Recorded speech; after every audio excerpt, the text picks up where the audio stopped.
Alright everyone, welcome back to the channel. We've got some pretty urgent news coming out this week, hot off the press. This is something that me personally, as an independent content creator, and many others who use this site are pretty happy about, and were hoping that would happen, and that is that the CEO of YouTube, Susan Wojcicki, is stepping down. Now, I know what you guys are thinking. No, this is in no way clickbait. It has been confirmed. It's official. Link in the description. Not archived, of course, because this is an official blog post from YouTube. I'm not going to read the entirety of it. That's why I'm leaving it in the link down below. Susan has made it official. She is stepping down as her role as CEO of YouTube, and a new person will be taking over effective immediately, who I believe was like their CFO at some point while Susan was in control, who is named Neil Mohan. Now, I don't know who this guy is. He could be better, he could be worse than Susan. We'll get into that later. All we know is that Susan is no longer the CEO of YouTube, and Neil Mohan is taking her place. Now, to quote the words of the famous singer who played James Madison's flute, "It's about damn time." This is something that I and many others have demanded since at least the fall of 2016. This is actually a good thing that Susan Wojcicki is stepping down as CEO. Ever since she took over, there has been a multitude of issues that have been on the site and have gotten worse over time. When this news actually happened, I went back to like an old episode of a podcast Keemstar used to be called Baited. You know, it featured Anything for Views, Chad, Keemstar, and Clown or Colossal is Crazy. And I rewatched the episode when they were talking about demanding the CEO of YouTube being fired. And Keemstar went on to talk about how Susan actually got the job of CEO of YouTube, and Google plays a role in this. Larry Page and Sergey Brin build a company, and it skyrockets, and it's worth billions. They're worth billions. They become massively wealthy. It becomes the #1 used site in the internet. Well, obviously because it's a search engine. Larry and Sergey build this site, and it becomes one of the most popular search engines known to man, and it's still one of the most popular search engines. I even use it. Yes, I am very much aware that you are carefully observed there. That's why VPNs exist. Anyway, YouTube was created by Jawed Karim, and he's the dude featured on that Me at the Zoo video, which especially recently has been memed and YouTube pooped to oblivion. He creates YouTube, and it becomes one of the biggest sites on the platform, up there with Google. It didn't really become super big until it was acquired by Google themselves. Larry, Sergey, and Jawed, much like with Jack Dorsey, the founders and creators of both Google and YouTube themselves, are Gen X quasi-left libertarian purple quad to green quad types sort of dudes, well, at least 20 to 30 years ago when they first started Google, or in the case of Jawed, when he first started YouTube. You know, these guys are like the type of individuals who are like, in the garage, I built a computer and all of a sudden I'm richer than fuck type of people. In fact, Google, just like with Microsoft and Apple, was in fact founded in a garage by two college dropouts. Typical Silicon Valley. But Google was founded in a garage, just like with Microsoft and Apple and all these other Silicon Valley giants, Facebook. And Larry and Sergey both built and founded Google in the garage of Susan Wojcicki herself. So Susan did in fact play a role of Google's founding. YouTube was founded in a little less than a decade later. Then it was acquired by Google. YouTube was bought by Google, and this is what sparked it to rise. I didn't discover YouTube until I was like 8 years old. I used to watch rocket launches there, Mario clips, Family Guy clips, even a little bit of Flintstones in there. Those were like the first videos I watched on YouTube. So I'm old enough and have been on the site long enough to remember all the classic viral videos, certain YouTube poops, especially the ones that use clips from Pokemon and the Philips CDI. Who remembers that shit? That was the good shit. A lot of these videos were like parodied on the classic Flipnote Studio and Hatena back when I was using that shit and I had a Nintendo DSi and I used to draw those animations. We used to do that there. Lucario versus Ouija. Ouija gets a smash ball. The king gets a new car. The king gets a new computer. The Ouija towers, that's a classic. Nightmare on Sesame Street. All these videos are still stuck in my head even 15 years later. I don't know if these videos are still up on YouTube. Maybe the creators, they've moved on with their lives. They may have a wife and kids. So I don't know if these videos are still up. but at least I still remember most of them. So I was old enough to remember all the classics on YouTube, all the OG YouTube channels I was watching at the time. Very few remain, I believe. Tobuscus, Annoying Orange, Fred, Damebo, Epic Mealtime, FPS Russia. I've been around long enough to see all of that. And the site had a few problems even before Susan takes over. You know, you had the $1 billion Viacom lawsuit, getting rid of the 1 to 5 star ratings, getting rid of the favorites, replacing both of which with the like-dislike functionality, which most sites nowadays, even movie reviews, are now starting to use. The Google Plus comment section with all the Bob copy pastas, that was a joke. So there's been controversies before, but it wasn't super significant when Susan took over. So Larry and Sergey in 2014, after they acquired Android, Nest, and other small tech businesses, they sort of like what Facebook did recently, rebranding into Meta. Google and YouTube get a new parent company called Alphabet Inc., which is sort of like what Meta is now, which is Facebook, Instagram, WhatsApp, Oculus. So this is sort of Google's thing. So Alphabet was born. And this is when Sundar Pichai and Susan Wojcicki take over Google and YouTube respectively. Sundar Pichai became the CEO of Google, and Susan Wojcicki became the CEO of YouTube. And about a year or two later, after they take over, they put in, and corporations pressured them to do this, because of the risk of an adpocalypse happening, they put a bunch of pink and blue-haired social justice people on board the site. They said, well, we're going to have a trust and safety team, and we're going to create new guidelines. We're going to implement a new demonetization system, and we're going to be more diverse, and we're going to be more inclusive. At first, YouTube and Google were both comprised of a bunch of white nerds. White male nerds, well, specifically straight white male nerds, because that was 99% of the company. Like the people I'm showing you on screen right now, those were the people that made up most of Silicon Valley at the time, before the 2010s. And a little bit of South Asians sprinkled in there as well. That's what most of the Silicon Valley giants' employees consisted of. We need to change that, because the advertisers on YouTube are starting to complain that we're not representative of the US population, and we might suffer an adpocalypse because of it. Apparently, Asians don't cut it. They want us to hire more underrepresented people to our company. So you know what, we'll just go out and get a bunch of San Franciscan and Portlandian pink and blue-haired SJW morons on here. And so that way we can make our company look more like a bowl of M&Ms. And these people, along with Sundar and Susan, then proceeded to effectively take power from Larry and Sergey, even while they're still running Alphabet, demanded the change, making skeptical changes and bad decisions, allowing more problems to occur within the sites, and start destroying the company. Destroying, by the way, a very significant proportion of their wealth in the process. Now, Larry and Sergey have both since left Alphabet Inc., even though I still think they are in some way still invested in both Alphabet and Google in some way, to the tune of probably over $1 billion. I can't remember exactly what the exact share is. It's a very minuscule number, obviously, because they're not involved with the companies anymore, but it's still there. But there has been so many fucking issues with YouTube since at least the fall of 2016. The list of things and controversies that have happened since, there's just too much to count. Like, how many videos did Dallas, aka Infernus from the Tekkit realm, made criticizing YouTube and the decision that they made? How many videos does PewDiePie and vidIQ and Timeworks have made criticizing YouTube and their decisions? Mudahar, Keemstar, Birdman, Styx Hexenhammer 666, Optimus, Philip DeFranco even, myself included, all of these independent content creators specifically. There's just been so many problems that have occurred, and it's just too much to count.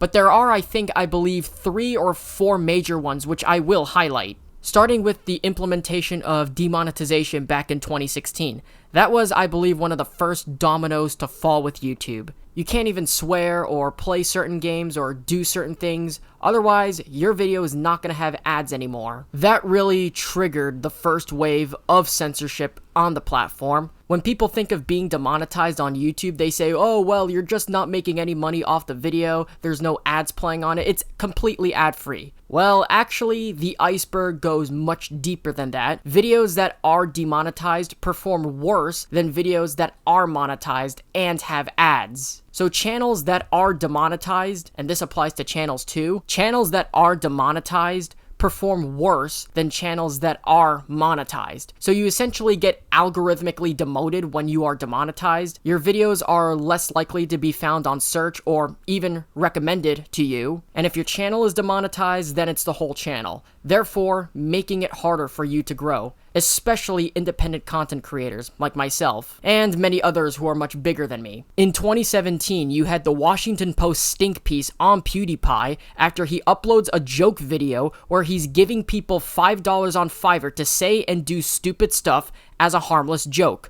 Google decides to drop him from the Google Preferred program, which is like their supreme top tier of the YouTube Partner program that we all know. He gets the Revel Mode network shut down, and he gets his YouTube Red series taken from him, all because of the Washington Post. By the way, they call PewDiePie a Nazi for stupid jokes that he made. Meanwhile, the same exact newspaper that called PewDiePie a Nazi when al-Baghdadi gets killed, an actual terrorist who is responsible for tens of thousands of deaths of innocent lives, what do they call him? Austere religious scholar. I'm going to highlight that every time I talk about the Washington Post. Of course, you had the Daddy-O-5 shit that happened on the same year with the stupid parents from like Virginia abusing, or I think it was North Carolina, one of those weird southern states, but these parents abusing the shit out of their kids for views. I remember watching Angry Grandpa rant about that at one point. Of course, Philip DeFranco was the first one to break news and shine light to that story. Those two events alone is what kickstarted the initial adpocalypse, but throughout the year,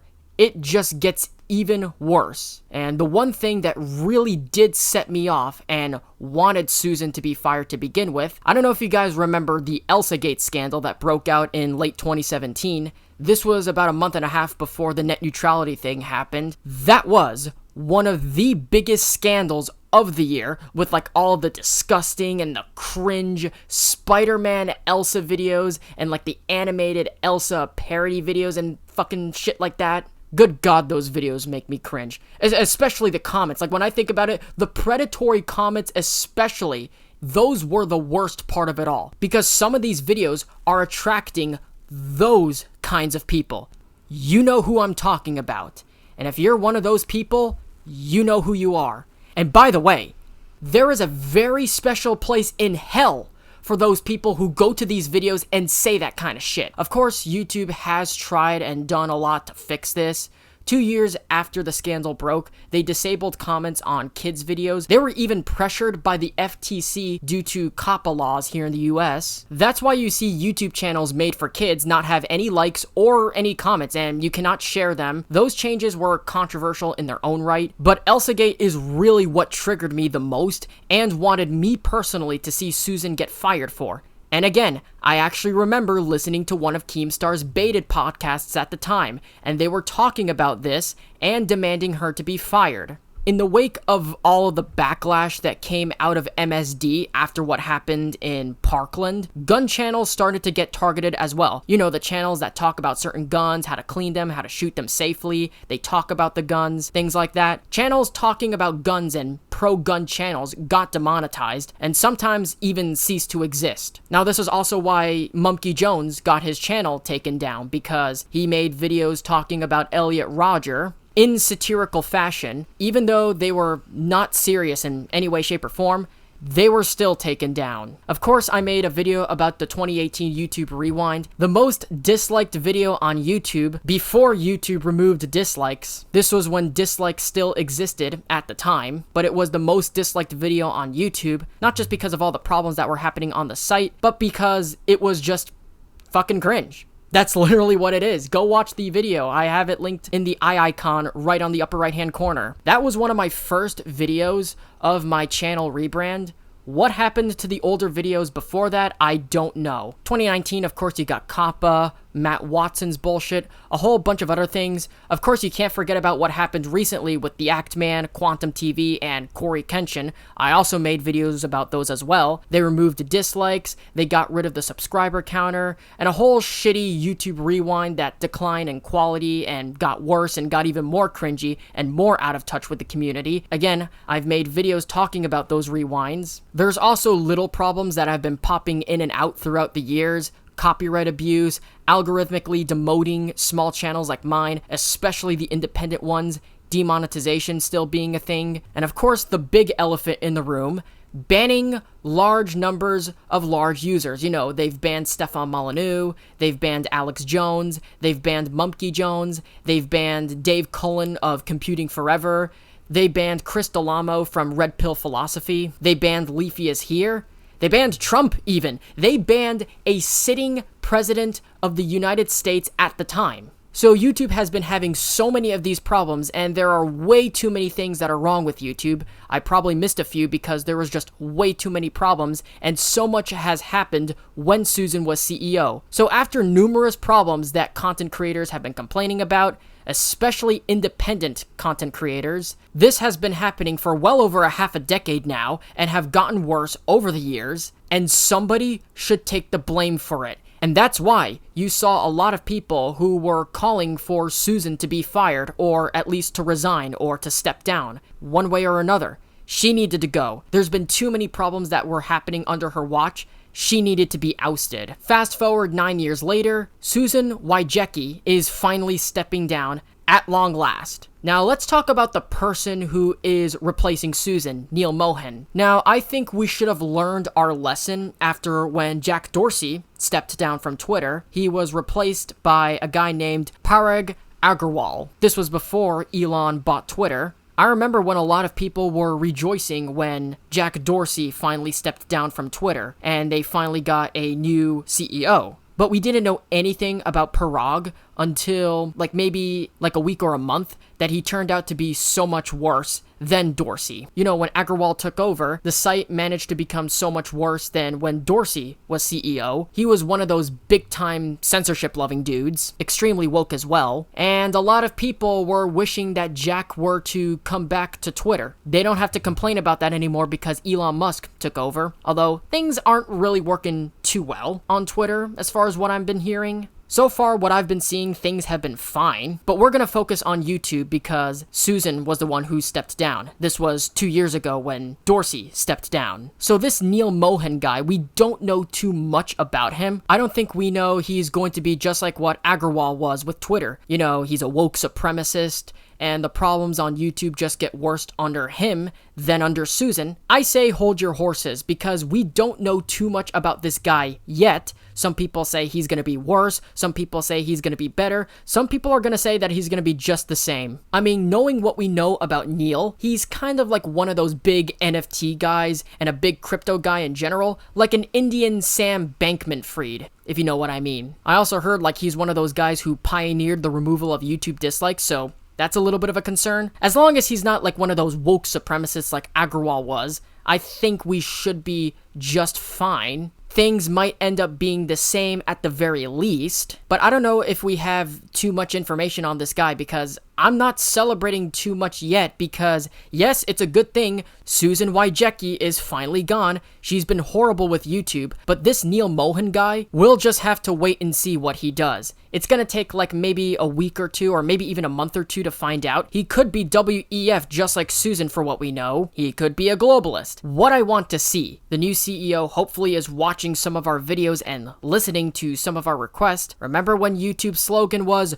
broadcast yourself? How about we go back to that? Maybe MKBHD is talking to the new CEO right now and is telling him what to do to the site. It's good to listen to the independent content creators instead of the big corporations and the WEF and the governments of the world. The 99% deserve to have the say, not the top 1%. I mean, we've seen the Twitter files expose a lot of the nasty shit that we've been seeing ever since the COVID pandemic started, by the way, where social media sites are pressured and told by administrations to take things down that they seem harmful to them. Most notably, we've seen this before with the Hunter Biden laptop story. I'm hoping he's not one of those guys. Point is, listen to the independent content creators, not corporations, not governments. I remember when YouTube was broadcast yourself, where you can go on YouTube and, well, broadcast yourself, allowing people to share their own content and creations to the world and gain an audience to inform,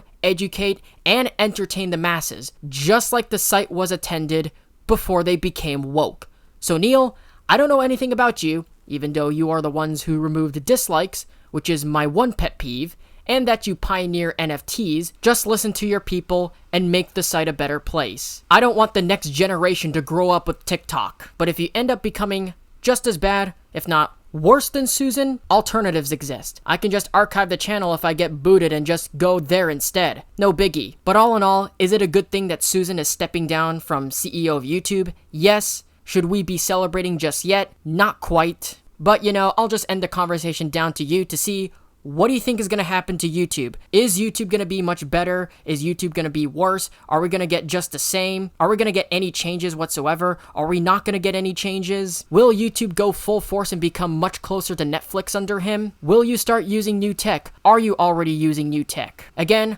leave all your thoughts about the situation on a comment section down below. I'd love to end the conversation down to you. I support free speech, so leave all your thoughts, opinions, and predictions about the situation all in the comment section down below. But with all that being said, thank you guys so much for watching. If you guys enjoyed, be sure to hit that like button down below. And if you're new around here, be sure to subscribe to the channel and ring the little notification bell. Be sure to follow me on all my social medias. Links are in the description below. And if YouTube does in fact get worse under Neil Mohan, I am already prepared. I have 3 other sites that I use: BitChute, Rumble, Odyssey. All of them are in the link in the description down below. I'll even leave them in a pinned comment for good measure. Share this video with your friends, families, boyfriends, girlfriends, and enemies, whomever. Definitely helps a lot and grows the channel and grows the video if you share this video around. If you enjoy, don't forget to leave all your thoughts on the situation down below and your predictions about what will happen to YouTube under the new CEO, if you're optimistic or if you're pessimistic. Again, all your thoughts can be discussed in the comments down below. But anyways, like, subscribe,